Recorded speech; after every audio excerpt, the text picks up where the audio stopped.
Super. Thank you, William. Thanks, Dad. There is something about catching William's heart. William is literally off the plane to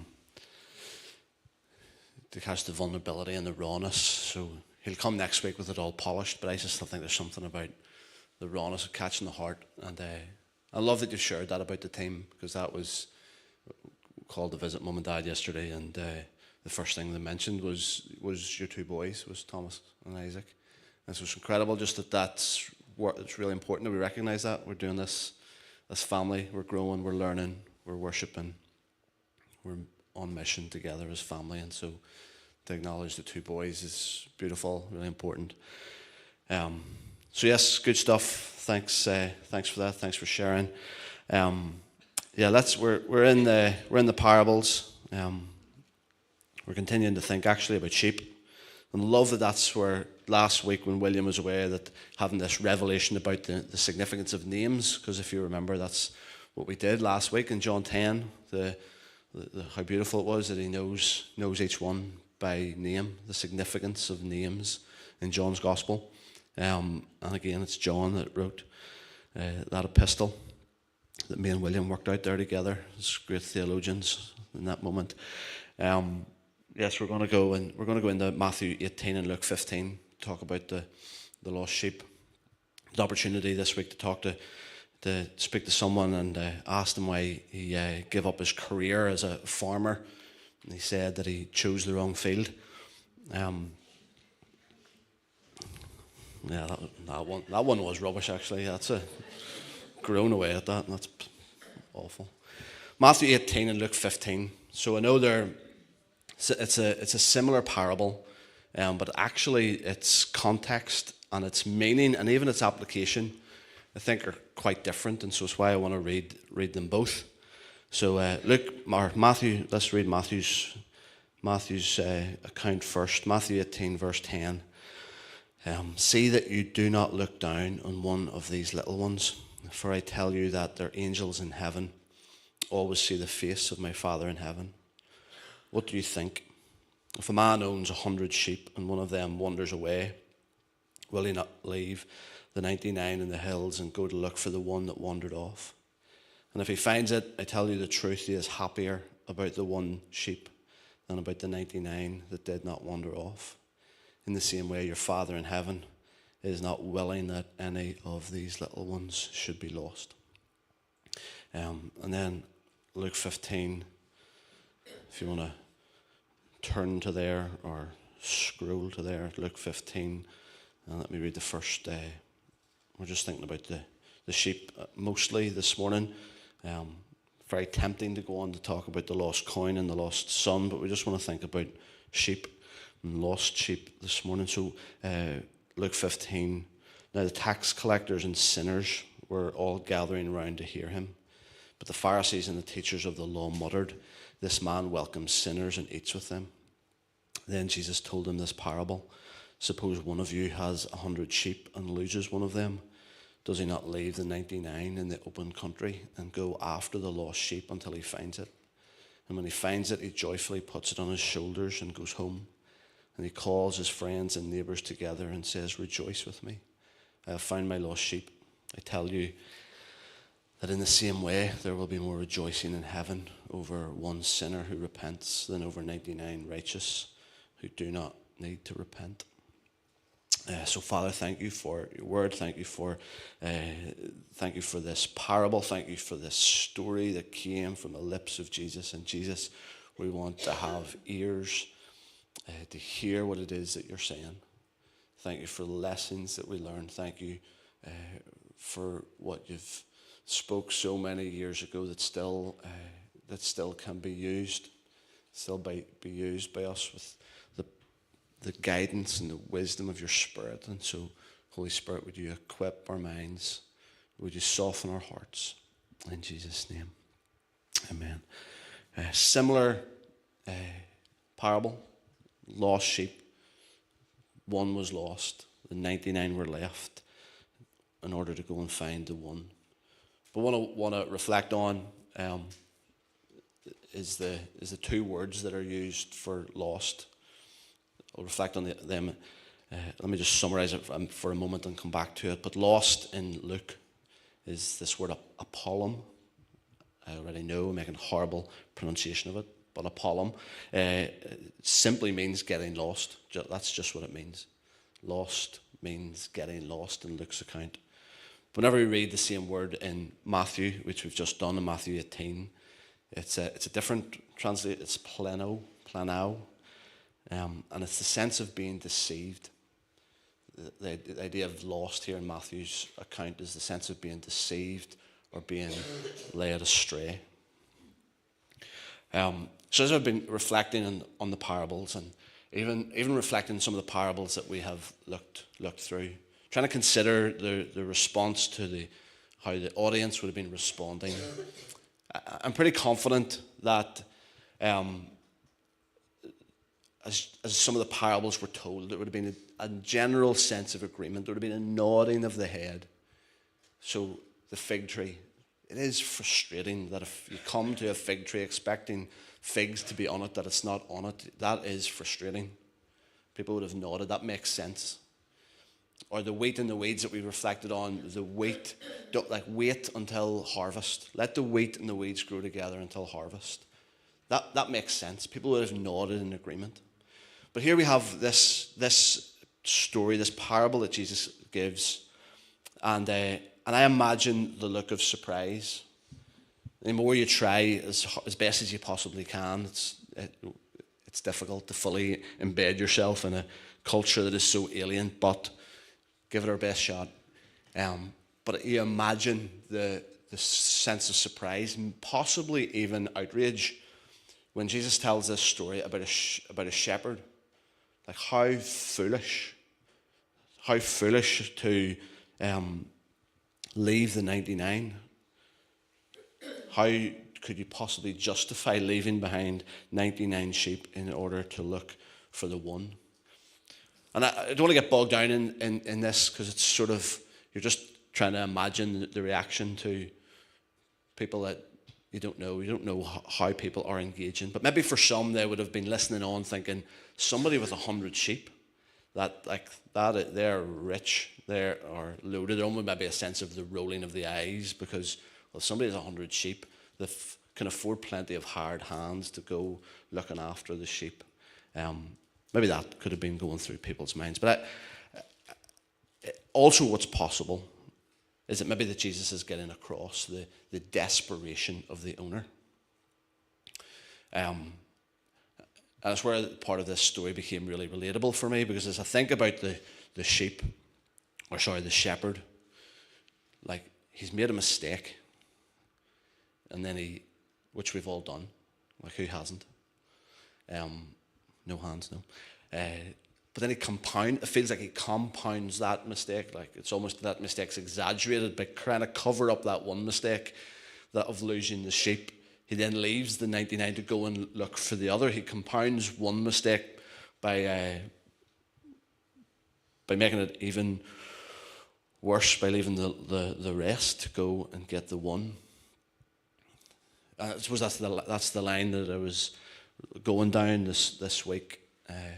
Seems that in some ways it's the most obvious way to begin to read it. But then I thought, well, if we read the owner of the sheep as God, that doesn't help, unless we're willing to say that there's a stupidity to God. I can't even believe that putting those two words in the same sentence. It feels awful. But if we're going to say like the stupidity of maybe the mistake to compound it by another is not, like, it's not wise, and that's what the owner of the sheep does. And so I don't think that is a wise interpretation to say that the owner of the sheep is God, possibly. So I'm just wondering, how then do we read the story? And I suppose I just want to even offer that I think we maybe just read it as a real human story. Read it as a real human story of a sheep owner who has made a mistake, but then throws caution to the wind in order to go and, in an attempt to fix it, acknowledges that a mistake's been made. This is a human story of a sheep owner losing a sheep, doing all that he can, throwing caution to the wind in order to fix it. And then we begin to think, well, if a owner of a sheep maybe a reckless, maybe thoughtless owner of a sheep who has so many, and he didn't notice the one wandering off. If even he would go and search desperately for the one that is lost, how much more would God search for one he cares for deeply?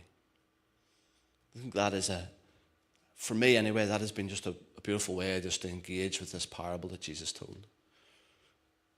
A human story. These were real life stories that Jesus told. And as someone who was almost possibly indifferent to the sheep, was willing to let one wander off, was going to do all that he could to search for one, how much more does God search for deeply those he cares for deeply? And I, as I'm saying it out loud, and I'm hearing myself saying it out loud, it maybe seems really obvious, but I think it's something that I've needed this week, just a revelation of how deeply he cares.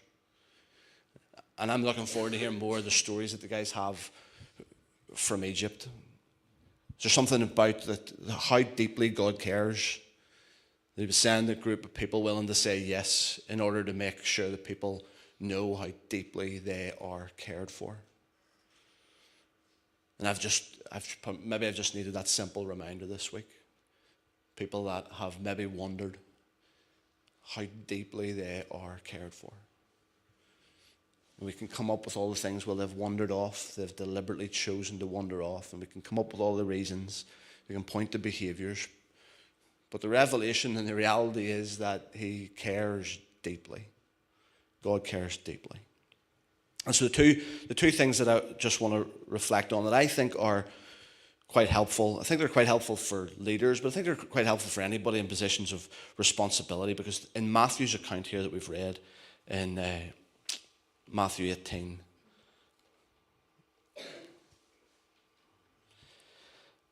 the shepherd is less, as we think about the parable, the shepherd is less likely to be God in this. The context, if we were to go with time to go through all of this, this feels like pretty intense teaching almost that Jesus is teaching the disciples. Starting off with Matthew 16, where he talks about Peter being the rock, and on this rock I will build my church. And so for the next number of chapters, in one way or another, there's a focus on the church. And so the context of Matthew 18 is set firmly within the church. There's this run of teaching through these few chapters which focus in some way on the church.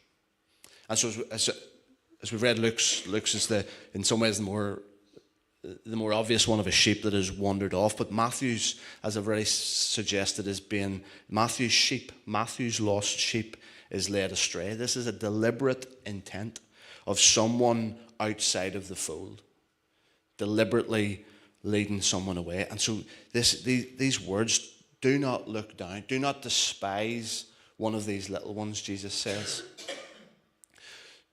So it feels like in the context of church, this is like a reminder of the responsibility to those in leadership.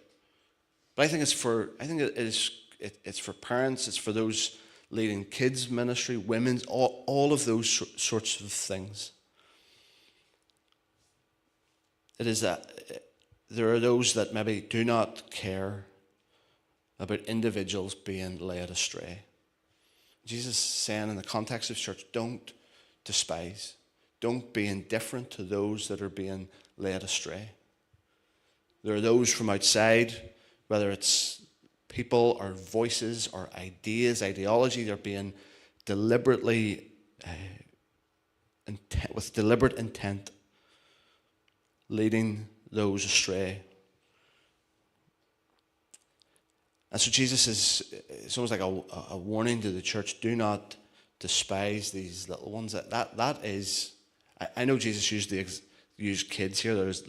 There's kids in this story that Jesus is using as an illustration.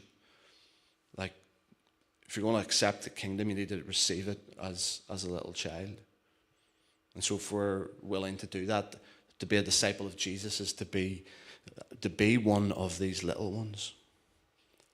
And so if we become aware that they have been led astray, that there's those among us, maybe our children, those are a part of this family, maybe those that you're friends with that are maybe part of other churches, that you know that they've been led astray, and you become aware that they have.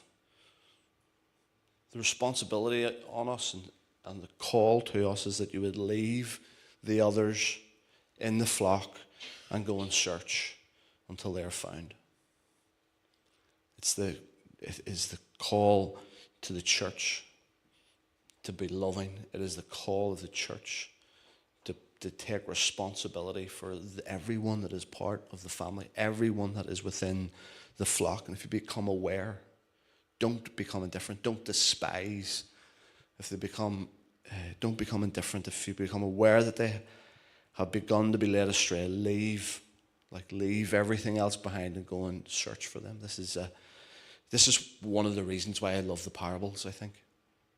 When I discovered this recently, this is a reason why I love the wisdom and the teaching of Jesus. Because this parable has been told one way, but it has now been interpreted in Matthew's gospel in order to teach, in order to reveal how to act as the church. And so as I've prayed at the start, these are words from the lips of Jesus. And Luke presents them in one way, but then Matthew, in a completely different context, takes the words of Jesus, takes the wisdom of Jesus, and is able to apply it in a different context, in a different way.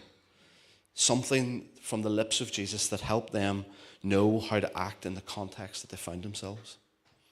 It's the wisdom of Jesus. It's the incredible nature of these parables that even today, there's something about this idea that we can take hold of in our context and in your time and still use the wisdom and the words of Jesus in order to impact your life, impact your following of Jesus. And so then in Luke's lost sheep, if we were to call it Matthew's lost sheep and Luke's lost sheep are the tax collectors and sinners. And so if we read the context of all that's gone before, and right here in the heart of Luke 15, Jesus is gathered around the tables, eating with tax collectors and sinners. And we'll see that those two together often, and it's to speak to those that have been shunned by society. Those that are if you want to think about who the outliers were, who the misfits were, here is the very definition. The tax collectors and the sinners. In some ways we are accustomed to reading these stories, and rightfully so, about lost and found. And maybe it's been from the Tabar conference when Charlotte Curran was talking about celebration. But really the focus is on each one of the accounts, whether it is the lost sheep or the lost coin or the lost son. It all points us, Luke points us every time to the celebration that takes place. And so the Pharisees were complaining that here was Jesus eating with these tax collectors and sinners. And what struck me actually, and even just as we were reflecting on and praying together this morning in the other room, the difference between Jesus and the Pharisees was definitely not theological. It was a difference of heart. Because in some ways it's fascinated me to realize, to acknowledge that in terms of theology, in terms of doctrine, there was no one in many ways more aligned than Jesus and the Pharisees. Like theologically, they were in many ways on the same page. Jesus' theological and doctrinal arguments were definitely with the Sadducees and the Essenes and the other ones that we read about. But for theological alignment, for doctrinally on the same page, it was Jesus and the Pharisees. Which is amazing because they are the ones that get all of his rebuke, all of his frustration is towards those that he is in line with theologically. Orthodox doctrine the Pharisees had, but hate-filled hearts. Sound theology. We love that in Northern Ireland. It's really important to have sound theology. And the Pharisees had it. Like, believe it or not, the Pharisees had sound theology, but they were self-righteous in their spirituality. There was difference of heart. And I think it's been really important that we've just called out the need to have our hearts softened. Remove any callousness from our hearts. Because there's always going to be theological difference, doctrinal difference. Jesus knew that. It was all about how we valued people, how we treated people. And that's what Jesus did with the Pharisees. They were complaining that he was eating with them. And Jesus' response to their complaint was, not only am I eating with them, but I'm mirroring what is going on in heaven. Like, I can imagine that their minds were probably blown. Maybe they were expecting some sort of like Jesus shying away from them. But no, he doubled down. Not only was he eating with them, but he says, this is what heaven looks like. His engagement with the outliers and the misfits, his eating with them was actually a picture of the celebration that was taking place in heaven. That must have like sent the Pharisees into a frenzy. This was a party mirroring the celebration in heaven. And here is Jesus, and what he does so often, and what we see, especially in Luke 15, he's throwing a welcome home party to those that were on the outside. He's throwing a welcome home party to people so that they would never be outsiders again. That's just who he is. It's just the incredible nature of Jesus. And so, as I've said, lost and found, being lost and found is a really important theme in these parables. The sheep wandered off. And if we were to read on, the coin is lost just by accident. The son, it's a deliberate choice for him to go. And so we'll see that people are lost in different ways. They're found in different ways. But the celebration at their return is the one constant factor. So that's what I'm leaving us with today, actually. Because I've been provoked by this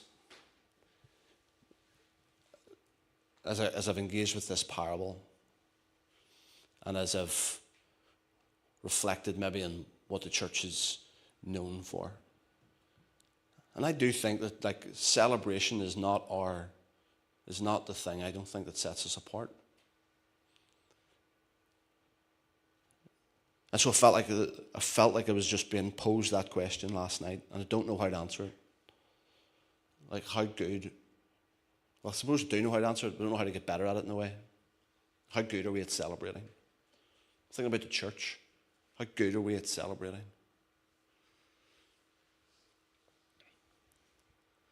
What would our communities look like? What would Rich Hill look like if the church was known as a place of celebration?